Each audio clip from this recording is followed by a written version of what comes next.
Feeling unable to enjoy motherhood and life postpartum? You're not alone. In this episode, we ditch the rat race of motherhood and instead learn how to find joy and peace in the messy moments mamas experience through the research-based practice of mindfulness and the story of Mary and Martha in the Bible.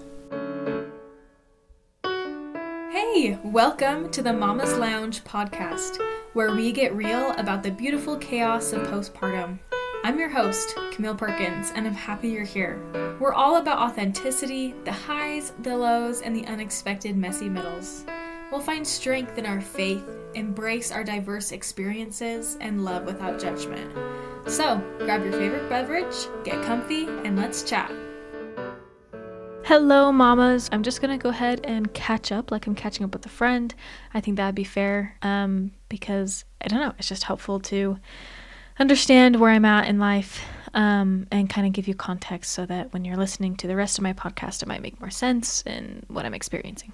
Okay, so how was my last week is the first question I'm going to talk about. My last week was good. We went to the park because it was super sunny and warm all of a sudden here in Utah. So we went to the park and got a new carrier that Janie can sit on. She's been crawling around and babbling a ton. And yeah, it's been pretty good. Sleep has been less wonderful, but she's been learning to crawl, and she's also kind of sick a little bit right now, and so I think that's been kind of getting in the way of her sleep. And like I will be talking about in the rest of this episode, I've been trying to be more mindful and not as distressed when her sleep is struggling, because it just causes unnecessary suffering. Instead, I can just kind of appreciate the fact that I'm a mom and that I can help her learn to fall asleep instead of being so angry that she's not sleeping, you know? Something that I am grateful for, at the store yesterday at Walmart, I found gluten-free tortillas from the Be Free brand. That's dairy-free, gluten-free, soy-free. And they are delicious, tasty, high in protein, and they don't break, they don't crumble. And that was something that I was super grateful for, and they're really big. So, love that. Oh, and I also found super long shorts at Costco that are like exercise ribbed shorts. They're an 8-inch inseam, so nice and modest and comfortable.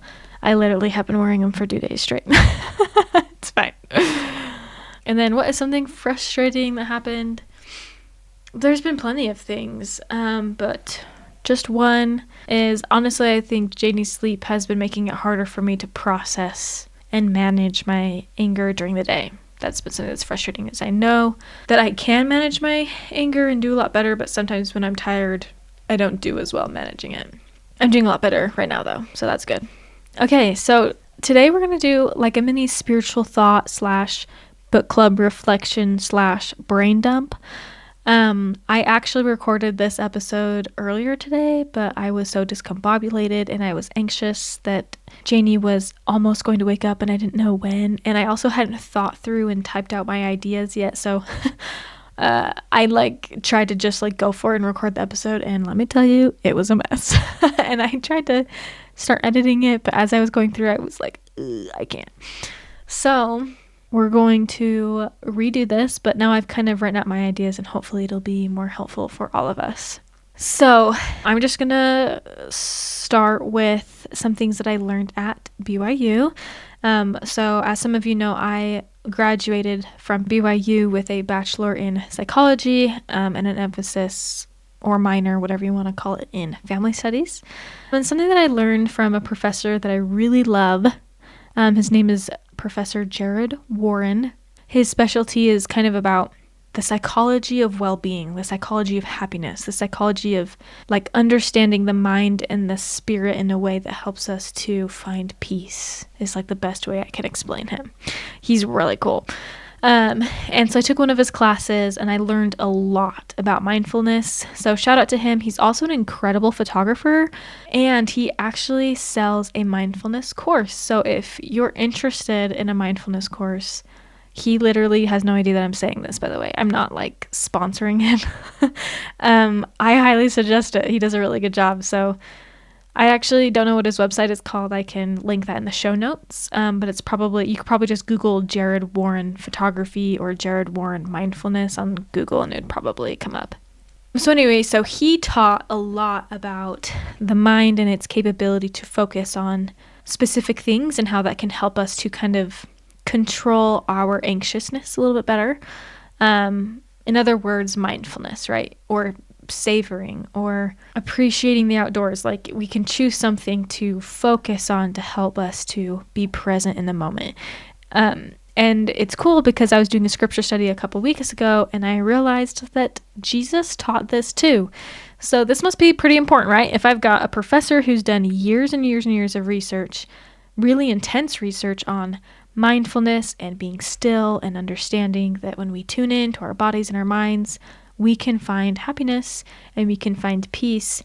So I've got, a professor saying that. And then I have Jesus, the savior of the world's greatest teacher, like the guy who, helped create the earth. Like he knows what he's talking about. And he also has taught that being still, that focusing on him, that being mindful is something that can help us. So this is pretty important.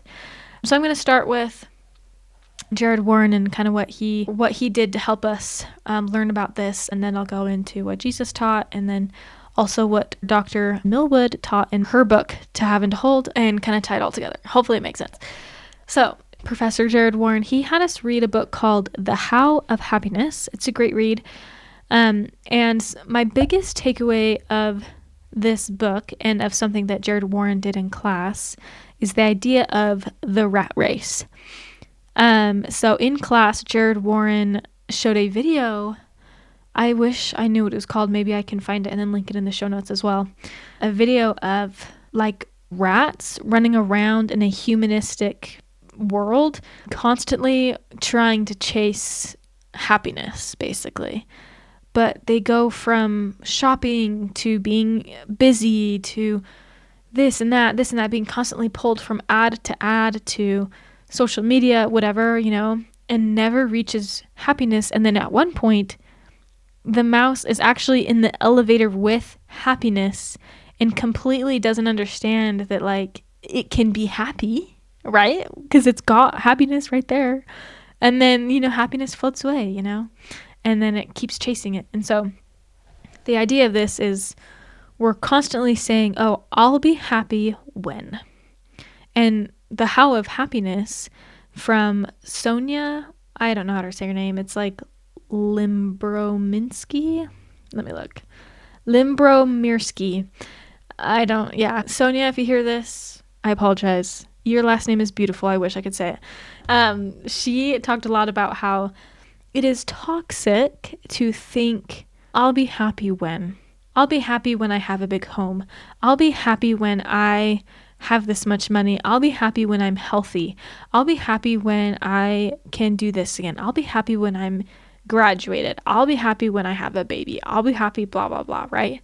And all of us think this because that is what advertisement in our very heavy advertised world does. You'll be happy when you have this brand new pair of shoes. You'll be happy, when blah, blah, blah. So she talks about how this type of thinking is what takes us away from the happiness that we already have right in front of us, the happiness that we already have in our hands.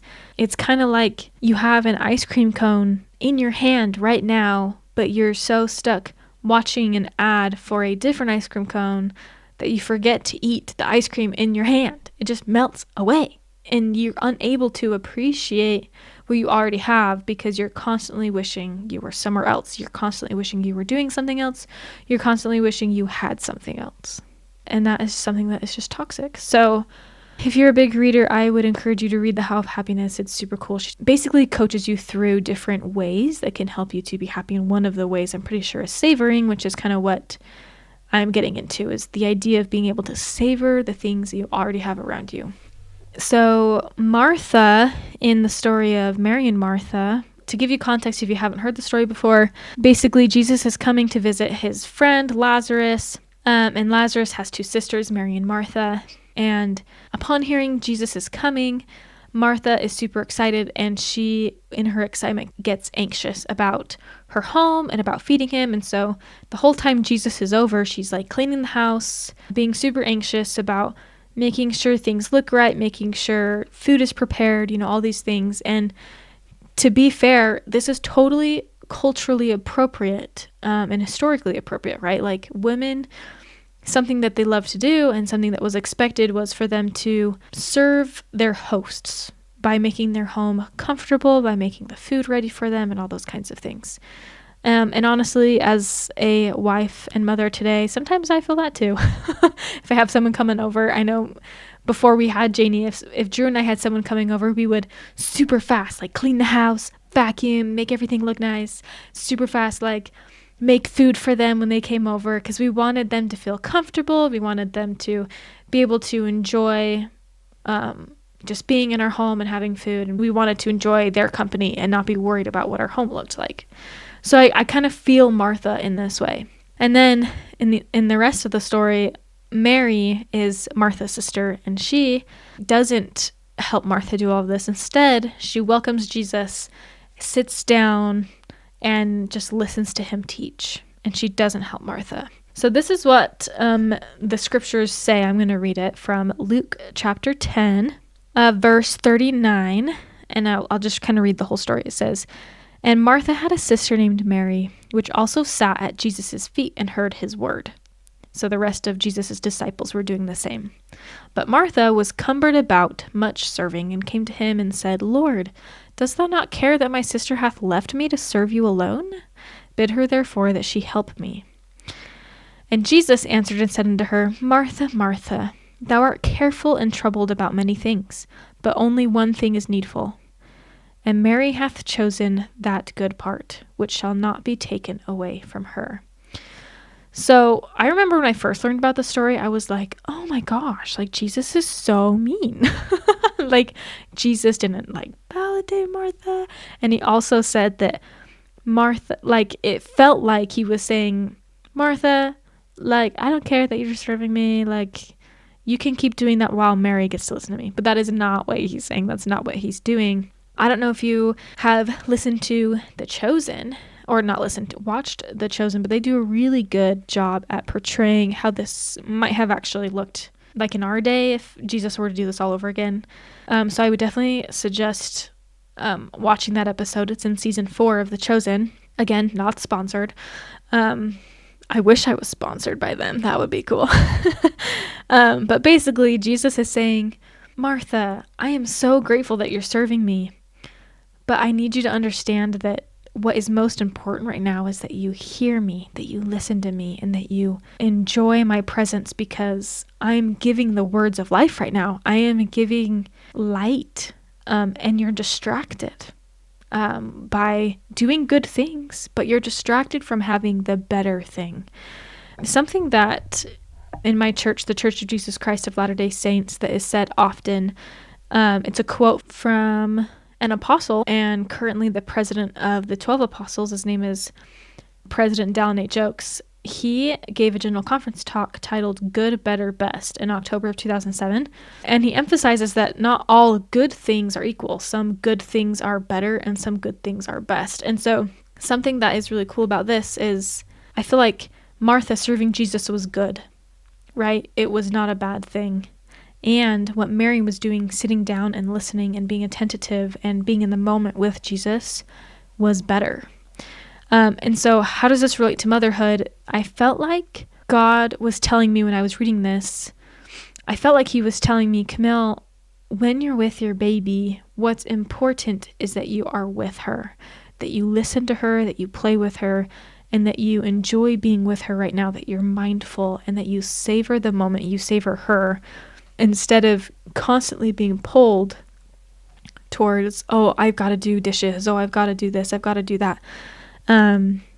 Or I wish I could be working, I wish I could be doing something prestigious, I wish I could be successful, whatever it might be. I wish I had a bigger home, I wish I, all these things. I'll be happy when, right? It's a rat race. It's never being happy, even though I have a beautiful blessing right in front of me. And I know I have some listeners right now who says, cool, Camille, but this is hard.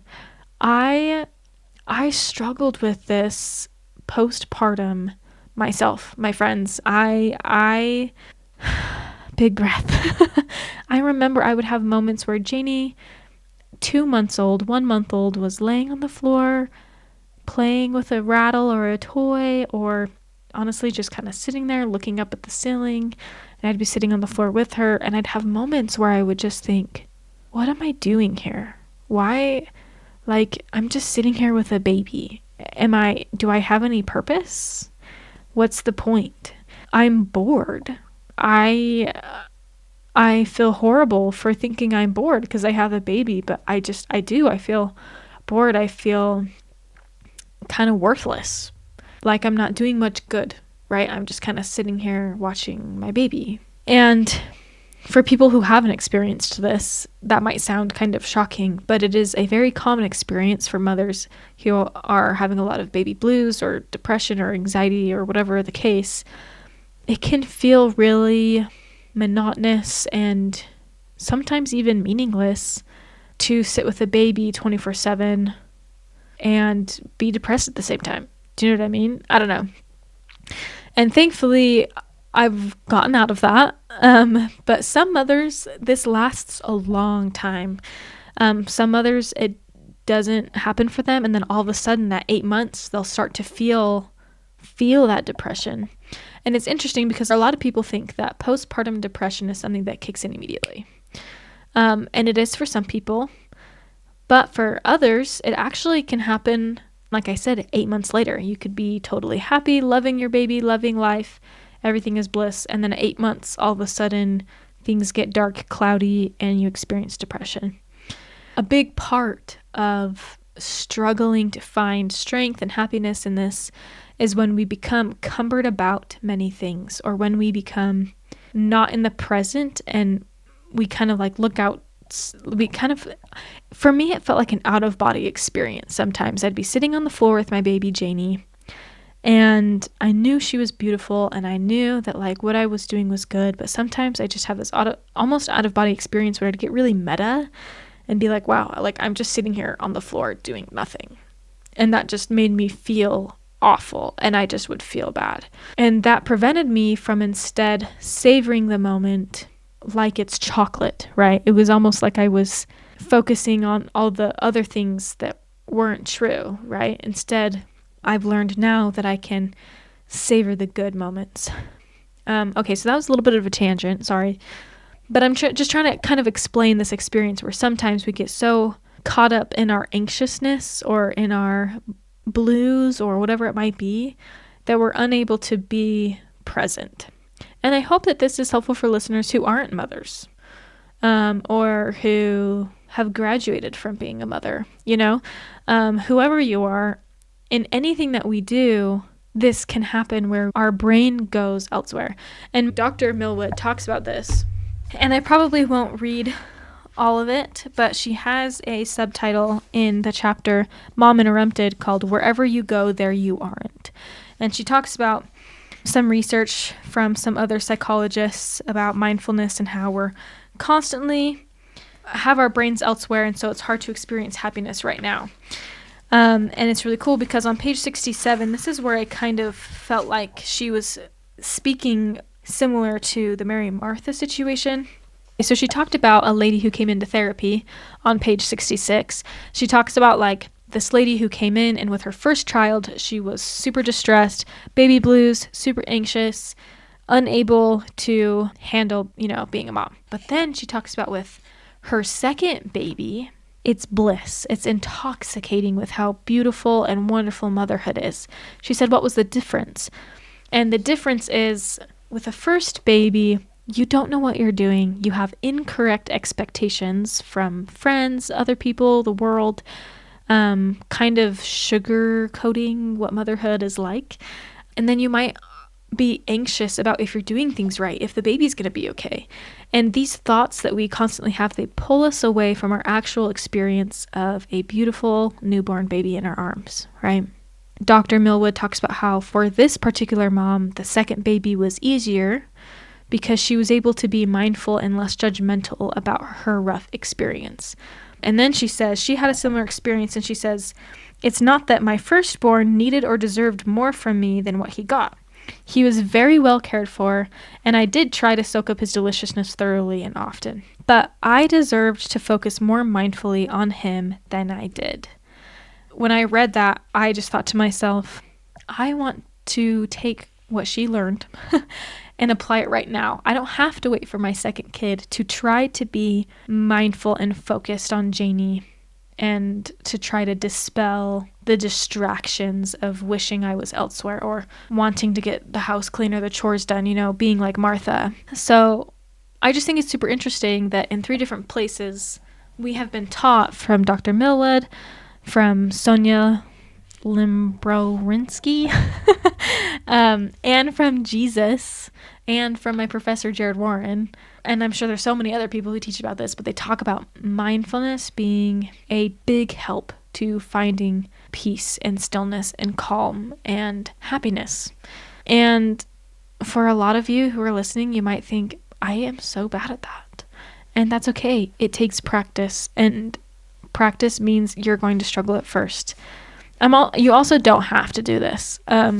Please don't think that I'm telling you what to do. That's a big thing about my podcast, is I don't want any listeners to think she's telling me what to do, and I don't agree with it.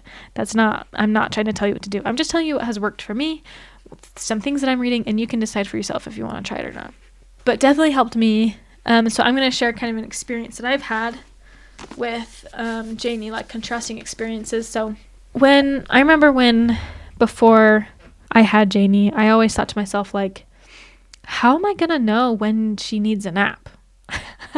Like, how do I know that, And after, reading and researching and all this stuff, and after already having a baby and still having no idea what I'm doing, by the time she was 3 months, I finally found an article that talked about wake windows. And this saved me. If you don't know what wake windows are, you can learn about it through Huckleberry. They just have free articles that are research-based. So that's where I found it, was on Huckleberry. It talks about wake windows and how different ages of babies have different lengths of wake windows, and therefore when they need a nap because they've been awake for so and so long. Hope that makes sense. Anyway, so once I started figuring that out, Janie started taking naps, and it was awesome. Because I never could predict her naps for the first 2.5-3 months of her life.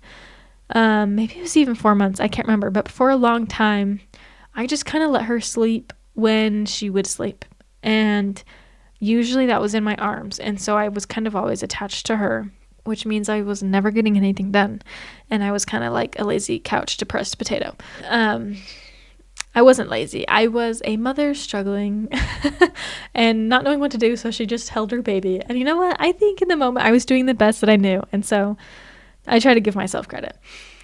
And you know what? If that's you right now, you're doing a good job. So once I figured out her naps and was able to put her down for naps and walk away, it became pretty cool for me to have, time to myself. And so I would kind of expect that time. And then once Jeannie got really good at naps, longer ones, because she would only sleep for like 30 minutes at a time, but now she sleeps for a good hour and a half, sometimes even 2 hours. When she started doing that pretty normal around 6 or 7 months, that's when I was like, wow, I can do yoga. I can go take a shower, even though my husband's not home. Like, he doesn't have to watch her while I shower, or I can read my scriptures, or I can go eat some food, whatever it might be, right? Like, I could plan. And then every once in a while, there would be a day where she wouldn't nap. And those were the days that I just would get so derailed, so distressed. It would totally ruin my day.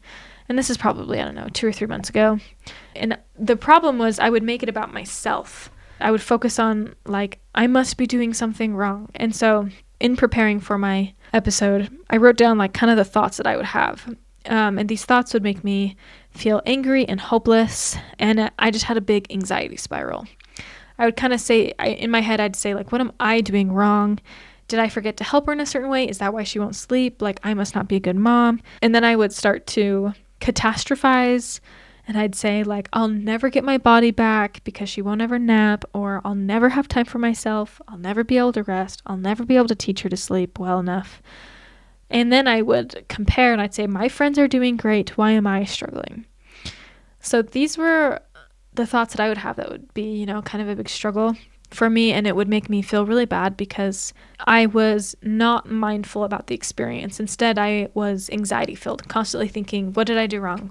When will it ever end? It won't ever end. And I was unable to get myself into the moment. And then, upon reading about Mary and Martha and remembering some things I learned at BYU and then reading To Have and to Hold, I just felt reminded that I can take control of my thoughts and my mind with practice. It'll take a while, but I can do that. And I can help myself be calm when things don't go according to plan. And if you watched the episode with Brooklyn Kelson, the last episode from last week, Brooklyn kind of talked about this, how she likes to schedule everything in her day. But once you're a mom, that's just not possible anymore. At least me and Brooklyn haven't figured it out. And so these are things that I started, kind of practice mindfulness, and this is kind of what I did, and these are the thoughts that I would change. If I thought, oh my gosh, she's never going to nap, my day's ruined. Instead, I would tell myself, no, she will nap eventually. All babies nap eventually. They eventually need their sleep. Like, she'll go down eventually. I would tell myself, I'm not doing anything wrong. I'm doing my best. She is learning how to sleep, and that's okay. And I get to be a part of that. I get to help her learn to fall asleep. That's important. That is a way that I can nurture, and that's important. And I will get to do yoga eventually, even if it's not right now. I will get to do my podcast eventually. Right now, what can I do? Right now, I can help her calm down. Or right now, I can do yoga while she self-soothes, and then I can check in on her in 8 minutes. And then with the whole comparison, if I start comparing myself, I can correct my thought process and say, I know other mothers are struggling right now too, because there are millions of mothers around the world, and I'm sure there's another mother at the same time as me whose baby is not napping and she's distressed. I can send good vibes to her through a prayer and feel connected to her in a way and say, you know what, we got this, we can do this together. And so notice that this is way more positive, this is way more realistic. And this is what can kind of be helpful, is take a moment of stillness to breathe in, breathe out, and kind of correct your thought process and say, I can do this. And that for me has helped. It might not work for everyone, but it could help some of my listeners, and so hopefully it will. But some things that helped me, especially when this is really hard to do in the middle of the night when you're angry and you're sleepy and you're groggy. But things that helped me in that kind of moment where I was really distressed or wanting to scream like my baby was screaming, I would breathe slowly in and slowly out while she was fussing, either on my own, or if I was holding her, I'd actually breathe in and out deeply while I was with her. And I'd even breathe on her face, and sometimes it would help her calm down because I'm helping her manage her emotions while I'm managing mine. Sometimes I would focus on her face and how beautiful her face is, right? And just think, wow, I made her, this is my baby, I can savor her right now, even if she's not sleeping. Or I can focus on the importance of helping her learn, right? I mentioned that earlier, that nurturing is a prestigious thing, and this is something that I'm going to open up my book again, Dr. Millwood's book. I keep calling it my book. I did not write this book. I just say my book because it's the only book I'm reading right now, and I'm reading it very slowly. Okay, so she's talking about how we as a culture don't really think about caretaking and nurturing as something that is prestigious, as something that is cool.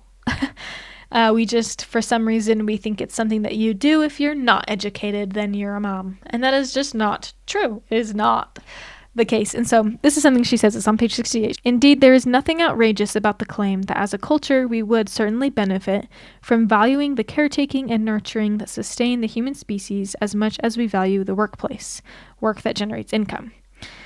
She says, despite how far we have come in viewing the latter as something both women and men can do, the workforce, the former, which is taking care of a home and taking care of children, remains squarely in the category of women's work. Then she says, until we dismantle the notion that nurturing is just the runner-up, rather than the equally necessary and equally valuable other pillar on which societies rest. Equal opportunity within each realm will remain elusive. I love this because this relates to, in the Church of Jesus Christ of Latter-day Saints, we have a, what is it called? Like a document. We call it the Proclamation to the World. It's the Family Proclamation. And towards the end of this document, the prophet and the 12 apostles basically write, families are super important to society, and without families, it basically says society will be destroyed. Like the world will experience destruction because society depends on working families. And that might sound like a hot take, but if you think about it, it's really true. If we want people to be, well, that is a whole other topic that I'm not going to get into just because that took me years of learning in a bachelor degree. But basically, when we learn that mothering is profound and good, that's when we can hopefully become more mindful in it. At least that was for me. When I realized motherhood would get in the way of school, I had a meltdown. I remember just having this moment of like, oh my gosh, like, how am I ever gonna get like a master's or a PhD? How am I ever gonna be the career woman that I've always imagined myself to be? Because BYU is really awesome, and BYU really, really encourages women to go all the way and get their education. And that's kind of what I was feeling. I was feeling this pressure to get my master's, get my PhD. Like, I can do this as a woman, you know? And then also deciding to have a family, I realized, whoa, like, how am I going to do both? And let me tell you, there are so many women who do both, and they are incredible, inspiring people who can do hard things, and I can do hard things too. They just were braver than me. Not true. But anyways, so for me, what I'm trying to say is I just remember breaking down in the car because I was like, I'm never going to be prestigious. Like, I'm not going to be the prestigious Camille Bateman Perkins that I imagined myself to be. And I'm learning now that that is a lie. It is a huge lie. Being a mother, nurturing a child is prestigious. You are getting thrown into a world of you don't know how to be a mom. You don't know how to take care of a child. You don't know how to run a home. You know, like, so many responsibilities. You're getting thrown into it and you figure it out and you do it and you learn how to do it and you learn how to have strength in this situation. That is a prestigious thing. And we can give ourselves more credit in that scenario. So anyways, this is getting really long, and I had originally planned this to only be 10 minutes long. So I just want to summarize what I've been saying, just so that we can hopefully kind of come together on what I was trying to say. So basically, when we are mindful, research shows that we can be more happy. And when we are the opposite of mindful, distracted, constantly thinking, I'll be happy when, this is when we struggle to be happy and we are sad because we don't have what we think that we need. And when we learn that we can get ourselves out of the rat race and instead learn to be happy now, and learn that we have blessings right in front of us, this is when we can experience happiness. This is something that I learned at BYU from professors and from books that I read, and it's something that we learned from Jesus Christ. Jesus Christ has taught that the better thing to do, the best thing to do, is to be focused on him and to be still and mindful about what Jesus teaches and to be there with him and nurturing your relationship with him. And what I'm saying and what Dr. Millwood is saying is, when we take that stillness and that mindfulness and apply it to motherhood, and we look at our babies and we do our best to try to say, I'm a mom and that is good and that is a beautiful thing and I'm here for them. And even when I'm angry with them, even when I'm sad, I'm doing a good thing and I love my baby. And just learning to breathe and be there with your child at that moment and not worry about what other people think, not worry about what you could be doing, and instead just be where you already are. That's when we can find more content and happiness as mothers. Sometimes that is easier when we have healthier and more realistic expectations.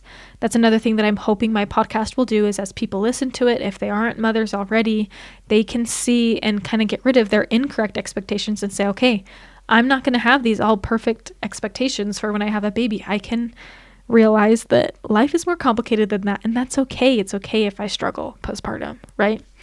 Hopefully that will get rid of expectations and help people to then learn to be mindful, learn to be where they are as moms and learn that way. And then a last little tangent that I just barely talked about was just sometimes what distracts me is sometimes I wish I was doing something more quote unquote prestigious. Oh, I wish I was getting my MFHD right now. That's something that I really want to do, is get my MFHD. And I wish I was doing that right now. But then that takes me away from being mindful with Janie, and it's teaching me something incorrect. It's teaching me, hey, being a mom isn't prestigious, and that isn't correct. Being a mother is a prestigious pursuit. So yeah, that's the summary. And that's hopefully helpful and something good. I'm sorry I made you listen to my voice for this long. Know that each of you are wonderful. You're doing good. If you're thinking about a mama, go reach out to them. Tell them they're doing a good job. And make sure you tune in next week, and I'll see you next time.